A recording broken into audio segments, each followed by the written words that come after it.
So we just listened to two of the most visionary leaders in business, who I would typify as the users of energy. We're now going to listen to a few leaders who are actually much more involved in the energy and therefore in the transition to a low carbon society, because that's what this week is all about. Can we get to a global agreement, and can business bring solutions to get us to that low carbon society that we all need, and that Johan Rockström will remind all of you later today on the scientific importance of that. In the World Business Council that I represent, we've done work together with 150 companies on 9 big business solutions, and we've demonstrated that that will get us 65% on the trajectory. So we've identified the solutions that will make the low carbon society happen. The big question, and that's the question I want to address in this panel, how are we going to scale up these solutions, and what are the disruptors? So the way we're going to do this is 3 brief interviews with, first off, Jean-Pascal Tricoire. Can you join me on stage? Thereafter, I'll talk to Purna from the Bank of America and to Ulrich of ABB. And then I'll get them all on stage and you can ask any question you would like. Jean-Pascal. Hi, Peter. How are you feeling about Paris? Well, I'm always good in Paris. Right? It's home, eh? My accent shows I feel at home here. So your business is in the energy management business? Yeah, on automation. And automation. So you're in the midst of the conversation on transition to low carbon. What do you believe what are the disruptors? Is it new technology or is it existing technologies that will get us there? Well, there is first, we need a disruption, okay? Because when you look at the balance, the increase of energy consumption on the necessity to decrease emissions, we need to do everything we do 3 times to 4 times more efficiently than today. So we need a disruption. Technology is not all. You need plenty of things. You need regulation, trainings, human competencies, the right environment, but technology is the enabler. The good news is that when you look at this transition, I think that a lot of those new technologies are already existing. We just don't implement them. So when we look at where we are we do energy systems in homes, buildings, data centers. Every time you go on the internet, you consume quite a lot of energy. It has become one of the biggest energy guzzlers in the world. In industry, in cities, in infrastructure, we see major disruptions coming up, which are already existing, and that we need to implement. And I would say the first one is the Internet of Things. So it's not new news. I mean, at Schneider, we've started to work on that in '95, bringing the Internet, colliding the Internet with energy objects so that you would bring all the informations available from the ground to what is known now as a cloud, and put analytics on it. But at that time, it was very costly. It was unpredictable. There were plenty of technical issues. And I would say this technology for objects have come to maturity in the past 5 years. And to the point that the Internet as we knew it was about connecting people to people. But the Internet that we're going to know in the next 5 years, we're going to connect 20 times more machines than we connect people. So it's going to be an Internet where people speak to their environment. And you've started with your car, with a certain number of things around you. But on machines are going to speak to each other to make your life easier. So that's one. And the reason why it can spread today is that you've got this assembly of pervasive communication, that combination of pervasive communication that can be wireless or internet-based. On the fact that also one of the key issues was the interface with people.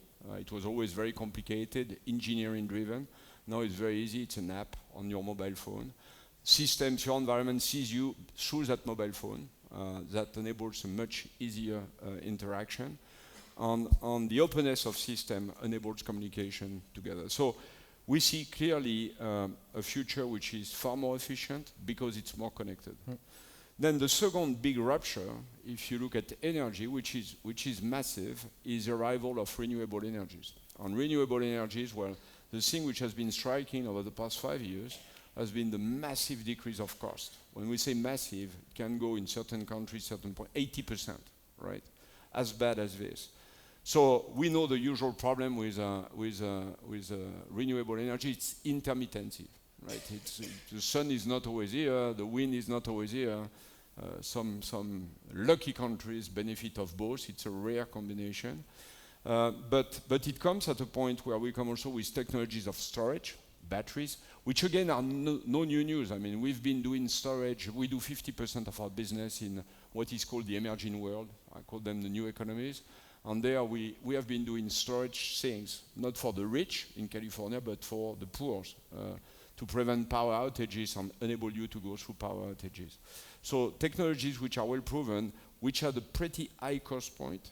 So when you put low cost point in renewable and low cost point on storage, you combine them with a communication with a downstream communication. Therefore, you can generate more or consume more when energy is green and available, and consume less when energy is not available. Then you've got the perfect place for major disruptions. Positive energy homes, positive energy buildings. Paul was speaking about his factories for manufacturing food and bev based on biomass, based on wind and sun. That's now possible, and it was economically not viable a long time ago. If I would summarize, world more connected, therefore more efficient, more electric, because it's a way to decarbonize energy. This is a place where you can apply renewables and stuff like this. And one thing which is very important, more decentralized. And our observation, because we do that all the time, is that when you receive big electricity from mother utility, you don't feel completely responsible about what is happening. If you live in your positive energy in home, and you see where is a balance of supply and demand, suddenly we see that people are becoming much more responsible and really striving on their energy. That's pretty much it. I would say the first, we always speak, when you speak about energy, there is a very religious debate that normally medias love a lot, which is about the supply. So it's about shale gas, nuclear, coal, whatever, renewable, and there you've got a lot of debate. There is one thing that makes the object of no debate. Everybody agrees. Everybody thinks the cheapest, greenest, safest way to generate energy. It's energy saving. And this is a place that people speak the least about. In every building, and we do that with WBCSD that you know, of course, that you preside or you chair, but we estimate that every building should be 50% more efficient in 2030, which is tomorrow. This is the biggest gain you can get. And when you were seeking the old way about building efficiencies, it was about big works, redoing the walls and everything. Well, look at this building. You can't do it. I mean, but if I may challenge you on that one, because you make it sound like it's getting easier with the apps, it's getting cheaper. Energy efficiency has been around for a long time. The price of oil has been 2 times, even 3 times as high as it has been today, and yet energy efficiency is still not being talked about. What is going to disrupt that? Well, this is the reason why we participate into all the meetings that we have in those 2 weeks. I think the world has just not integrated those new technologies. You're speaking energy efficiency using the Internet of Things is very new. It's like 3-4 years. Do we have the schools of architecture and design to design those active energy buildings? Answer is no. Can give you an example. In France, we created our own school to create the training, and when the training is ready, transfer it to normal schools. Have we put the right incentives behind that? The answer is no. When we speak about efficient buildings, we still think about breaking walls, isolating things, which is great. But on existing buildings, you can have a payback of 2 to 3 years, which is much shorter, by using new technologies. People are not trained for that. Okay. Are you convinced? I am close to convinced. The more important question, if you have convinced, and then we'll test that. So I'm going to move over to Poorna, if you don't mind. Right. So if you step down, please. And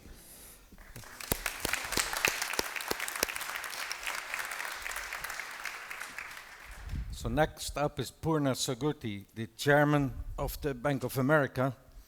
Poorna, I thought one of the most groundbreaking pieces of analysis in the run-up to this COP has been the new climate economy report, which basically said that the world is going to invest over the next 15 years $90 trillion. If all we did was be a little bit smarter about where and how we invest these dollars, we will end up with a green economy. Sounded incredibly easy, just smarter decisions. Jean-Pascal has just said that all the technology is there, so how do you look at numbers like that? You're the financial world, $90 trillion. Yeah.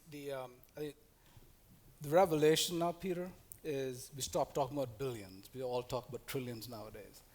And so the 90 trillion is a big number. And you think about it, it's about $2.5 trillion a year. And I have many people come to me and say there is $90 trillion of assets under management. So it must be very easy for you guys to bring that kind of money, $2.5 trillion a year, to fix the problem. That's what we hope you're going to tell us now. It is the global problem too, right? And I try and put it in perspective. $2.5 trillion. The GDP of France, $2.8 trillion. So let's put that in perspective, right? And we had a session, the World Bank and the United Nations together created an initiative called Sustainable Energy for All, where we were the co-chairs of the Finance Committee. And they have 3 lofty goals, and important for all of us. One is energy access for everyone in the world by 2030. 2 is doubling renewables by 2030, and doubling energy efficiency by 2030, as Jean-Pascal said. That's very important. So if you go through that, the math that we came up with, Peter, says that you need $750 billion a year to bridge the gap, of which the developing banks, the MDBs, already supply half of that. So what you need is incremental 350. So we looked at it and said there's $90 trillion of capital, of assets under management there, so it must be easy to bridge the gap. And what you realize is even $350 billion is a lot of money to try and get from the private sector. And put that in perspective for you. The entire investment grade debt market in the United States is $1 trillion. It's the biggest in the world. The entire high yield bond market in the United States is $350 billion. Again, biggest in the world. So we're trying to create a completely new market to bridge the gap here. So the money is there, the opportunity is there, the demand is there. The issue is how do you make these projects and investments investable and to bridge the gap. So that's what we're working on right now. How do you make them investable? And that comes down to the question on how are we going to unlock all that money that is there? Right. So when we start talking about how do you make it investable, go back to what Jean-Pascal said, the demand is not simply in the emerging markets. Everyone starts thinking about, for us to solve this, we're going to fix China, we're going to fix India, and we're fine.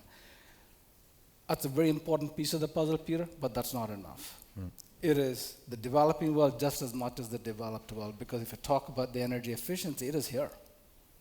Even 50% of renewable is here. So it's a blend of both, and we've got to fix both. So when you start thinking about across the globe, the de-risking elements change.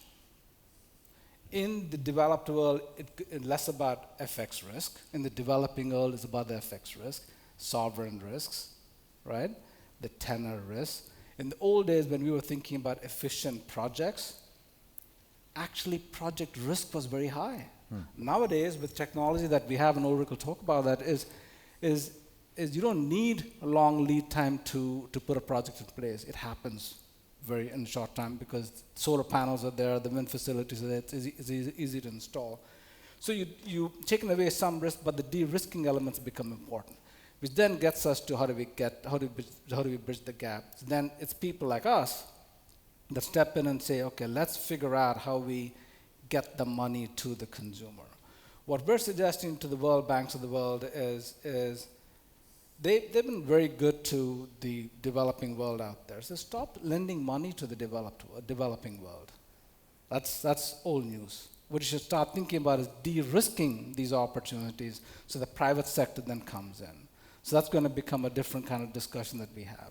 For us as Bank of America, we've been very, very focused on the sustainability side. And as you know, we've committed $125 billion to the space, and we've already put $39 billion to work.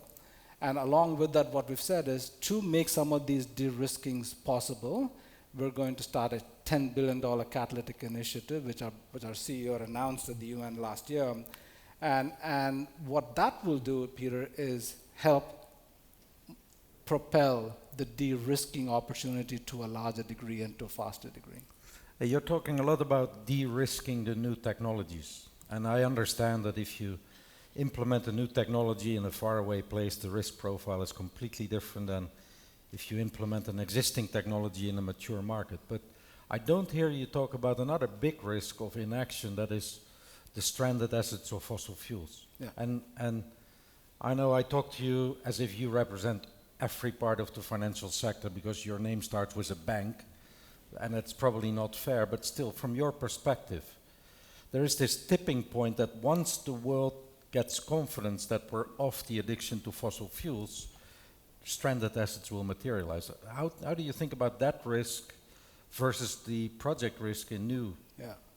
So when I talk about risk, I'm not talking about technology risks. I agree with all the panelists and speakers before that technology is the least of the risks. We've solved a big chunk of it. They have to improve, and they will, and the scale of improvement is increasing dramatically. It is these other financing risks that we've got to address. Now, the quit on fossils, I think the way we look at it is this is the right thing to do, and so we're putting a lot of money to work on renewables and sustainables and so on, and the consumers are demanding it. And so we'll see an avalanche of that opportunities emerge. It's not a simple solution of private sector, public sector, Peter. It's all of us together. It's all hands on deck. You can't solve it with one address.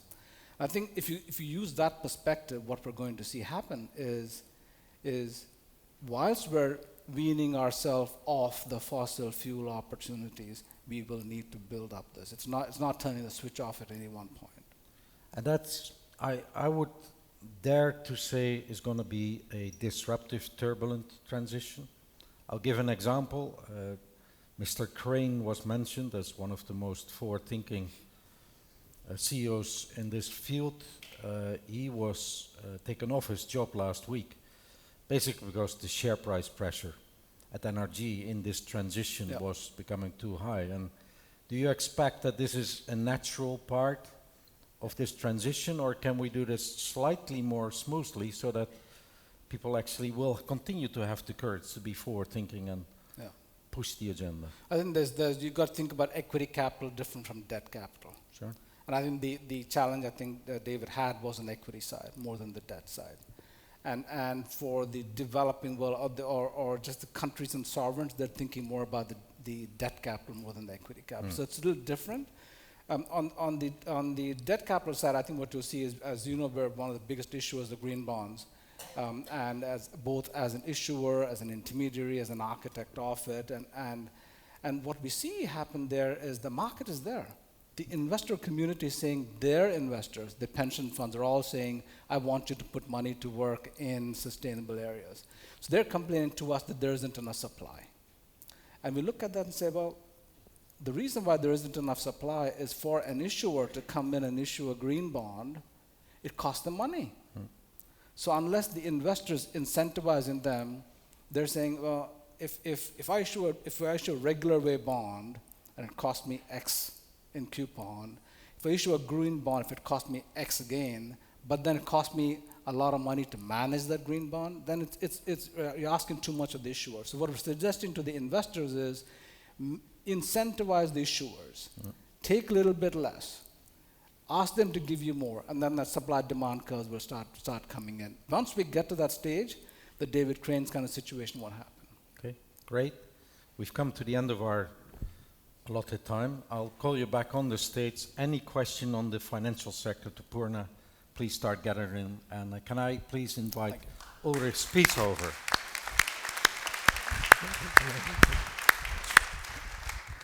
Hi, Ulrich. Good to see you. So Ulrich, you're the CEO of ABB, Zurich-based global company in, according to Google, automation and power management. Is that the word? So you're supplying everything. You correct me if I'm wrong. From coal-fired power plants to all the new. I mean, you're in the midst of all this. What is it? What is it going to be? New technology, or do we have everything else? And are we looking at another question? First of all, thank you very much for having me here. Let me correct you. We're not doing coal-fired power plants anymore. Okay. We sold that business 20 years ago. Oh, we are good. focusing on renewables today, and we are a strong leader in that field. The update of Google will show that. You got to make that effort then. So basically what we do is, we have a very simple theme. We want to support that we run the world without consuming the earth. Okay. That's in simple terms how we run our company and what we want to contribute. And I think what we need to do in the world today is we need to stop hiding behind the if-onlys. I remember 10 years ago, we had a lot of if-onlys on carbon and on emission. If only a solar system would be efficient. Today we have solar systems that harvest energy on a full moon night. If only solar would be affordable. I was just in India a couple of weeks ago. There was an IPP block, 500 megawatt solar, auctioned off at 6.4 cents per kilowatt hour. If only electric cars would have a reach of 300 kilometers. The collaboration that we have with BYD in China, you have a car that is affordable, costs $20,000, and has a reach of 350 kilometers. So I think the if-only time should come to an end, and we need to act now. And when you look at what needs to happen today, I think there are a couple of very simple things. The world is spending $500 billion annually on fossil fuel subsidies. They are either transparent or they are not as transparent. It can be money that goes to a farmer to subsidize his diesel consumption for the irrigation pump in India. And then we have come up with a technology, very simple. We take a solar cell, we take a little bit of storage, we put it on the pump, give it to the farmer out there, and instead of paying the fuel, the farmer is paying to a government-based fund the money to run his pump, and off we go. So there's a deployment problem and a deployment opportunity for us today out there in terms of technology. I don't think we need any more technology invention to get going now. We should go in with existing technologies today. If you take one of the biggest consumers, Jean-Pascal talked about buildings. That's an area where there is a lot of opportunity. The other big area is industry. A third of all electricity produced in the world goes into electric motors in industry. 90% of them run unthrottled and only get regulated by putting a brake on it. If you put existing power electronic devices on this motor to regulate the torque and the speed, and you use the most efficient latest motor technology, the investment will pay back in less than 2 years. And if we would roll out that technology globally, we would save the equivalent annually of the entire electricity consumption of all of Europe. So we need to act now. We should deploy what we have out there today. We should use and still keep going on technological innovation. So you're now the number 5 corporate leader on stage this morning, and all of you make it sound rather easy. We are all here in the COP or closely following the COP, and that doesn't seem to be that easy yet. But your example of this more efficient management of electric engines in industrial processes, we don't need a COP to get to that. No. So what is holding us back? What's the block? Look, I think there is when you talk about marketing, it's AIDA, attention, interest, desire, and action. And we really need to get the decision makers going that way. We need to Say that again, slowly. Attention, interest, desire, and action. Okay. That's what we need to get to in that field. So we need to raise the attention that people really say, oh, there's an opportunity out there. A lot of CEOs don't even know how much of the electricity consumption in electrical motors in their factory contributes to their P&L in terms of cost or not. The interest needs to be raised by sharing experiences and say, what have we gained? We have recently worked with a very, very famous, high energy efficient car manufacturer in his plants. They have brand new plants, and I said, you cannot gain anything there. Well, we went through all the auxiliaries and we saved about 30% of the electricity consumption. These kind of cases need to be done. Then the desire to really do something, we need to make it practical. We need to have energy efficiency audits. We need to make sure people know what can be done. We need to package it up as retrofit solutions and get out there. And at the very end, we need to support the action with great service, and that's what we stand for globally. That's as simple as it is. So all you need to do is invest in a good sales force and make it as big and as fast as possible then. Look, it's really amazing. In a lot of industrial firms, you have a little bit the OPEX CAPEX problem. The guy that runs the CAPEX program for the company typically gets incentivized to buy as cheap as possible. And the total life cycle cost consideration is not yet so much in the foreground as it can be. Now what we use now today is, for example, a prediction that if carbon pricing goes up, if energy prices go up, it would be even more detrimental to an industrial leader's P&L. So raising that awareness and sharing that is one thing. Now, but our governments can help. We have minimum energy efficiency standards for electric equipment in industry. They have not been commonly applied all around the world. And it's a pity, because they are economically attractive to the leaders if you look over the life cycle. So there's a role of the government really to support the deployment of this technology and make it mandatory, and then people will not ask about it anymore. So we're all here to support the COP and to encourage all the ministers to come up with the most ambitious global agreement. What would be your top 2, 3 priorities for coming out of the... What would really disrupt and accelerate this transition in your mind? And look, I think I run ABB to a very simple principle that I call say do. We need to be very, very, very clear in saying what we will do. And then we need to put the right performance management, the tracking, the incentive program in place to really regularly follow up and see, are we really doing what we said? And there's an opportunity, I think, for the world. There's an opportunity for countries, there's an opportunity for industrial leaders, and quite frankly, there's an opportunity for everybody in this room and say, do I really also do what I'm saying? Because it starts usually with me, myself. That's the first point. The second point is, I would highly welcome if the world would realize how big the opportunity is by deploying existing technologies in a wide basis. So finding the right incentive support program, whether it's the carrot or the stick, let's talk about it, because both can work in the appropriate way, but there's a role of the government to play. And the third piece is really, and it was interesting to listen on the financing side, we see that a lot of financing problems come because we do a microcosmotic rollout of technology in different areas. I spent the last couple of weeks traveling in Africa. And when you go to Zambia at the moment, Zambia has 99% of hydropower installed of the installed base. Fantastic. Unfortunately, the country is going through a massive drought, so they don't have enough power supply. So they think about what can we do to relatively quickly get deployment. Now, when you go out to a mining company in Zambia and you offer them a renewable-based microgrid solution, and you put the financing on that one through a microgrid fund, that is incentivizing the rollout of technology with partners that can have a strong technology base and a strong installation base, then you get going. So I think we need to decouple the granularity, or we need to condense the granularity on financing and get more financing platforms out there, combined with stable deployment mechanisms that get going. So the performance management, the mandatory deployment of technology, and platforms of financing would be the 3 topics that I would raise. And is carbon pricing somewhere in that mix? Absolutely. I think that's one element in there. We need to make sure that people become even more aware of what they do to the environment, and we need to price it in the right way.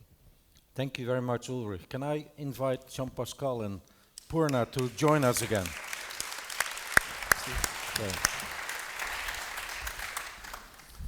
So I was instructed q@newyorktimes.com. Is that the right address to email? Yep, it is. Good. Wow. So anyone can email their questions to that address, and there's a first question out here. Okay. The first question I have is, Mission Innovation, announced by Bill Gates and others last week, aims to boost public and private investment on energy research to 20 billion from 10 billion. In light of what you said, is this a useful initiative? Where should the investment go, and where shouldn't it go? If I translate that question, I interpret what Bill Gates and his friends are doing as we need breakthrough technologies, which is slightly opposite to what the two of you have said, that we have the technologies. So is that useful, or is it? Okay, and we're working with Bill and his team, and basically, I think there are a couple of pockets, and Jean-Pascal mentioned one of them before. Affordable mass storage at scale is really changing the world. And there is definitely still room for improvement, but you need to do it in the right way. You can store energy also with hydro. We just built a connection between the North Sea wind and Norwegian hydro, and we put a cable underneath, and now we are balancing that off. So when we talk about storage and investment in storage, I think we should use what is already out there, but then we should really target on energy efficient and highly efficient storage technology. For example, for microgrid solutions, that could be an opportunity to really get it. So it's the segmentation. I think it's an end. You need first to deploy what is existing. What we are mentioning, like internet-based system for buildings, makes tremendous sense today. 2 years, 3 years payback. It's like quitting smoking. And next day, suddenly you're rich. Okay. Same for industry. We're speaking about motors. We are supply. That makes so much sense. And then there are some storage is one, and also finding new way of micro generation, complementary. We are not at the end of renewables.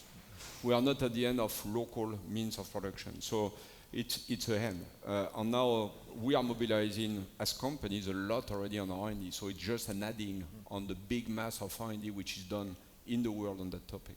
Thank you. Any other questions from online? There is. This is a question from John Morton, who is the C.E.O. of OPIC, the Overseas Private Investment Corporation, the U.S. government's development finance institution. It's a question for you. Agree with Perna that government's job is to de-risk and crowd in private sector investments. That's what we at OPIC do, often in partnership with banks like yours. What specific forms of additional de-risking do you think we should be focused on? So the question is, what specific forms of additional de-risking should be the focus in the future? Yeah, good question. We do a lot with OPEC, and they've been one of the guiding lights for a significant chunk of the emerging market financing. So when you go back into the emerging market financing, it is the sovereign risk, it is the FX risk, and the other element to it, which goes back to what Ulrich's talking about when you talk about Africa, is the projects are really small. And so for us to make sure that we get the private sector money into it, we've got to scale it up. And so aggregating those projects become very important. So the scale risk becomes a very important piece of the element. So for the public sector institutions, its aggregation is a big role for them, along with the sovereign risk and the FX risk that they've got to address. Great.